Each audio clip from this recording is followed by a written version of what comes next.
அன்பார்ந்த மக்களுக்கு வணக்கம். நான் உங்கள் கார்த்திக் பிள்ளை அண்ட் வெல்கம் டு தி கேடி. விக்கிரவாண்டி தொகுதி இடைத்தேர்தல் வரப்போகுது மக்களே.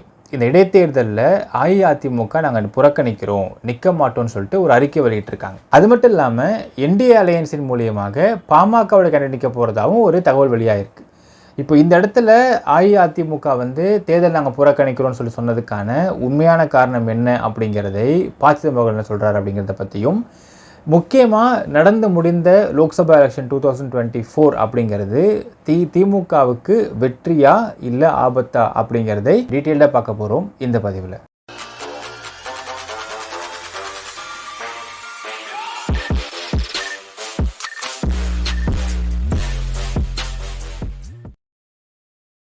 விக்கிரவாண்டி தொகுதியில் 2021 எலெக்ஷனை பொறுத்தளவுக்கு யார் ஜெயிச்சாங்க அப்படின்னு பார்த்தீங்கன்னா, திரு நா. புகழேந்தின்றவர் ஜெயிச்சிருந்தார். அவர் திமுக காரர் தான்.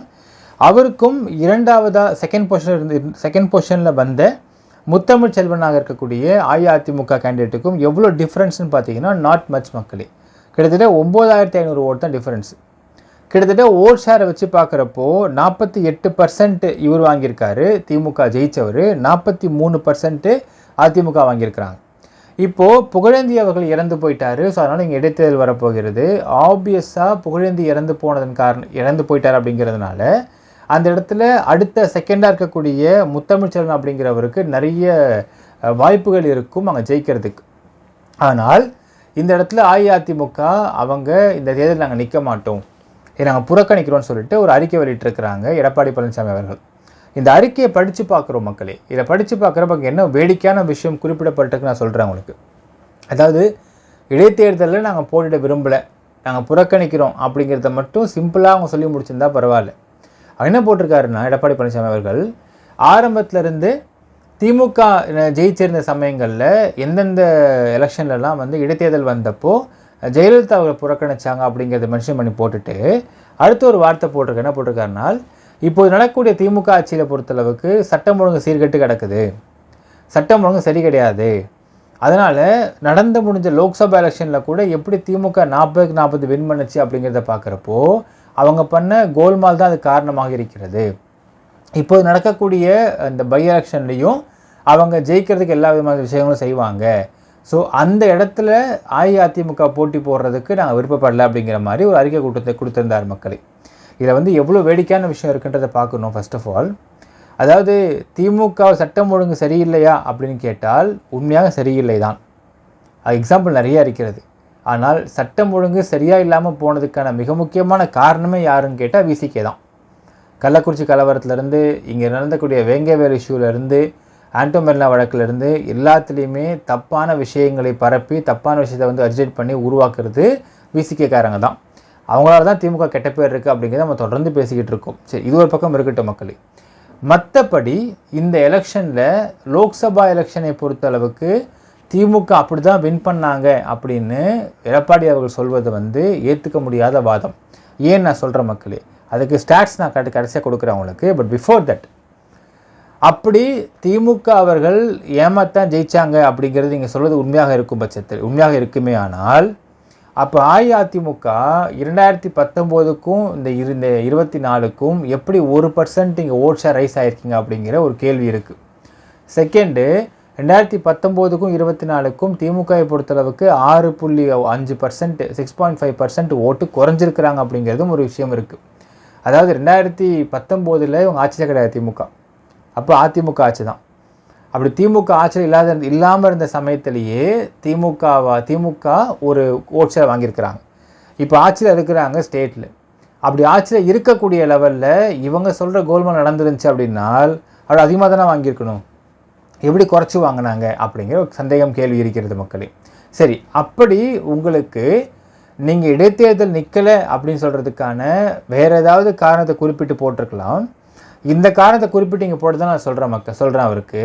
அப்போ 2026 நீங்கள் நிற்க மாட்டீங்களா, எலெக்ஷனில் புறக்கணிச்சிருவீங்களா அப்படிங்கிற கேள்வி இருக்குது மக்களே. நீங்கள் தானே சொல்கிறீங்க எப்பொழுதுமே அவங்க அப்படி தான் வின் பண்ணுவாங்க நீங்கள் சொல்கிறீங்க இல்லைங்களா, அப்போ அதையும் புறக்கணிச்சிருவீங்களா நீங்கள் அப்படின்ற கேள்வி இருக்குது. அதாவது நமக்கு there is something called code of conduct மக்களே. உங்களுக்கு ஒரு டேட் அனௌன்ஸ் பண்ணிட்டாங்க அப்படின்னாலே election date, it can be assembly or state elections. அந்த டேட் அனௌன்ஸ் பண்ணதுக்கு பிறகு எந்த ரூபத்துலேயுமே ஸ்டேட் சிஎம்முக்கோ இல்லை பிரைம் மினிஸ்டருக்கோ பவர் கிடையாது.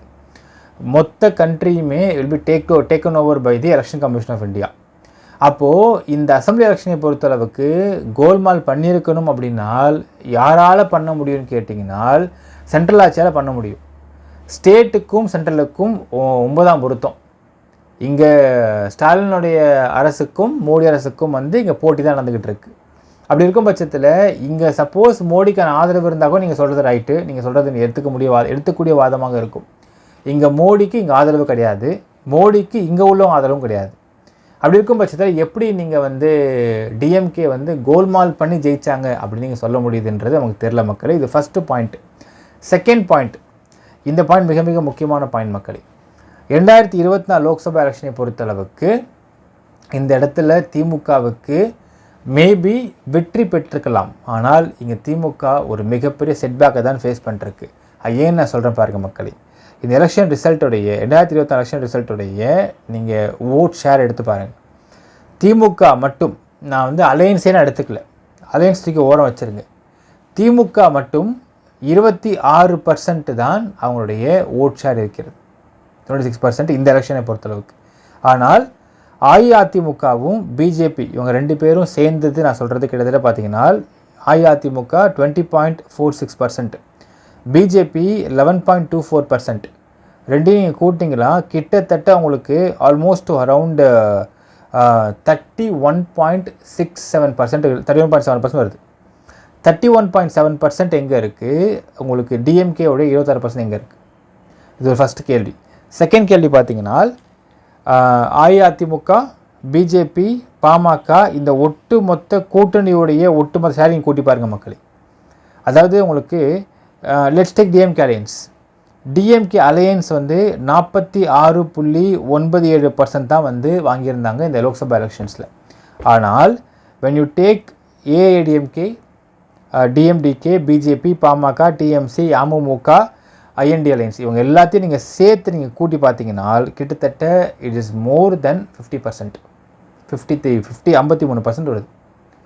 அப்போது நார்மலாக இருக்கிற மாதிரியாக கிட்டத்தட்ட அதிமுக அவங்க கூட மற்ற கூட்டணி, அதாவது இந்த லோக்சபா எலெக்ஷன்ஸில் பிஜேபி கூட்டணியும் அதிமுக கூட்டணியும் ஒன்றாக இருந்திருந்தார்களே ஆனால் திமுக இந்த முறை வின் பண்ணியிருக்கிறது அப்படிங்கிறது கடினமான விஷயம்தான். ஏனால் கிட்டத்தட்ட உங்களுக்கு டிஃப்ரென்ஸ் மட்டும் பார்த்தீங்கன்னா 6% மேலே டிஃப்ரென்ஸ் வருது. ஸோ இவ்வளோ % டிஃப்ரென்ஸ் இருக்கிற பட்சத்தில் வின் பண்ணிருக்க முடியவே முடியாது. ஸோ இந்த எலெக்ஷன் அப்படிங்கிறது திமுக, அதாவது 3 அணியாக பிரிந்ததுனால் திமுகவுக்கு வெற்றி, 3 அணியாக பிரியாமல் இருந்ததுனால் இந்த எலெக்ஷனில் திமுகவுக்கு மிகப்பெரிய செட்பேக்காக இருந்துக்க வேண்டும். இது செகண்ட் பாயிண்ட். தேர்ட் பாயிண்ட், இப்போ இந்த இடத்துல லெட்ஸ் டேக் ஃபார் எக்ஸாம்பிள் மக்களே, புகழேந்தி அவர்கள் இறந்து போனதுனால விக்கிரவாண்டி தொகுதியை பொறுத்தளவுக்கு ஏன் ஒரு பக்கம் அஇஅதிமுக போட்டி போடலன்னு சொல்கிறாங்க, இன்னொரு பக்கம் இவங்களுக்கு என்டிஏ கூட்டணியை பொறுத்தளவுக்கு அவங்க பாமக முன்னிறுத்துகிறாங்க. இது ஏன் அப்படிங்கிற கேள்வி இருக்குது. விக்கிரவாண்டியை பொறுத்தளவுக்கு விக்கிரவாண்டி, விழுப்புரம் இதெல்லாம் பாமகவுடைய ஹெட் குவார்ட்டர்ஸ் இருக்கக்கூடிய கோட்டைன்னு சொல்லுவாங்க. அதனால் தொடர்ந்து கிட்டத்தட்ட ஒரு 10 வருஷ காலத்துக்கு மேலாக பார்த்தீங்கன்னா பாமகவால் இங்கே வின் பண்ண முடியவே இல்லை. அதிமுக வராங்க, திமுக வராங்க, மாற்றி மாற்றி வந்துட்டுருக்குறாங்க. ஸோ இந்த காலகட்டங்களில் இந்த மாதிரி சிச்சுவேஷன்ஸில் அதிமுக நாங்கள் போட்டி போடலன்னு நாங்கள் விலகிட்டாங்க அப்படின்னால் அதிமுகவுடைய ஓட்டெல்லாம் திமுகவுக்கு செதறுவதற்கு வாய்ப்பில்லை. It might come to PMK. ஏனால் அதிமுக போட்டி போடல அப்படிங்கிற காரணத்தினால அதிமுக ஓட்டு பூரா சைலண்ட்டாக, அதாவது உங்களுக்கு வெளியே பிரச்சாரம் பண்ண மாட்டாங்க, ஆனால் உள்ளுக்குள்ளே ஹிடன் பிரச்சாரம் இருக்கும் அப்படின்ற ஒரு விஷயம் இருக்குது. ஹிடன் பிரச்சாரத்தின் மூலியமாக பாமகவுக்கு ஓட்டு போட்டு விக்கிரவாண்டி தொகுதியை ஜெயிக்க வைக்கணும் அப்படிங்கிறது தான் உங்களுக்கு இந்த முறை அதிமுகவும் பிஜேபியும் போட்ட ஒரு ஒப்பந்தம், ரகசிய ஒப்பந்தம். இந்த முறை அதிமுக போட்டி போடக்கூடாது அப்படிங்கிற விஷயமே மேலிருந்து வந்த உத்தரவு அப்படின்னு சிதம்பரம் குறிப்பிட்றார். இந்த இடத்துல என்ன சொல்கிறார் சிதம்பரம் பார்த்தீங்கன்னா, இது திமுகவுக்கு கொஞ்சம் கேர்ஃபுல்லாக இருக்கணும், அதிமுகவும் பிஜேபியும் சேர்ந்து கூட்டணி வைத்துக்கொண்டு, ஹிடன் கூட்டணி வைத்துக்கொண்டு பாமகவை ஜெயிக்க வைப்பதற்காக இந்த வேலையை பார்த்துக்கிட்டு இருக்கிறாங்க. டிஎம்கே தனியாக நிற்கிற மாதிரி இருக்கும், நீங்கள் பார்த்து பண்ணுங்கள், you have a tough competition to handle அப்படின்னு ப. சிதம்பரம் அவர்கள் குறிப்பிட்டார் இந்த இடத்துல மக்களே. ஸோ நமக்கு ரொம்ப ரொம்ப தெளிவாக ஒரு விஷயம் என்ன தெரியுதுன்னு பார்த்தீங்கன்னா, ஓட்டு பிரிந்திருக்கிறது. 2024 எலெக்ஷனை காட்டுது நமக்கு அப்படின்னு பார்த்தால் ஓட்டு பிரிந்திருக்கிறது. இந்த முறை திமுக 40 வின் பண்ணியிருக்கலாம், ஆனால் ஓட் ஷேரை பொறுத்தளவுக்கு தே ஹவ் கான் டவுன், 6% குறைஞ்சிருக்கு. வழக்கமாக இருக்கிற மாதிரி அதிமுகவும் பிஜேபியும் ஒன்றாக இருந்திருந்தால் திமுகவில் வின் பண்ணுறதே கஷ்டம்ன்ற ரொம்ப தெளிவாக தெரியுது. ஸோ அப்படி இருக்கும் பட்சத்தில் இந்த முறை அதிமுகவும் அடுத்த 2026 பொறுத்தளவுக்கு இதே மாதிரி ரகசிய ஒப்பந்தமாக கூட இருக்க வாய்ப்பு இருக்கிறது. அதே மாதிரி 2026 பிஜேபியும் அதிமுகவும் கடைசி சமயங்களில் சேருவதற்கும் வாய்ப்பு இருக்கிறதா ஒரு தகவல் வெளியாகுது. சில இடங்களை விட்டு கொடுத்து போவாங்க அப்படின்ற ஒரு தகவலும் வெளியாகுது. இதற்கான ரகசியமான பேச்சுவார்த்தை போகிறதாகவும் சொல்கிறாங்க ஒரு தரப்பில். ஸோ அப்படி இருக்கும் பட்சத்தில் இது டிஎம்கேவுக்கு மிகப்பெரிய செட்பேக்குன்னு சொல்லலாம் மக்களே. விக்கிரவாண்டி எலெக்ஷன் தெரிஞ்சு போயிடும். டிஎம்கே அவங்களுடைய பொசிஷன் தக்க வைக்க போகிறாங்களா இல்லை பறி போச்சான்னு தெரிஞ்சிடும் மக்களே. என்ன நினைக்கிறீங்கன்றதையும் கமெண்ட்டில் மென்ஷன் பண்ணுங்கள். நன்றி, வணக்கம்.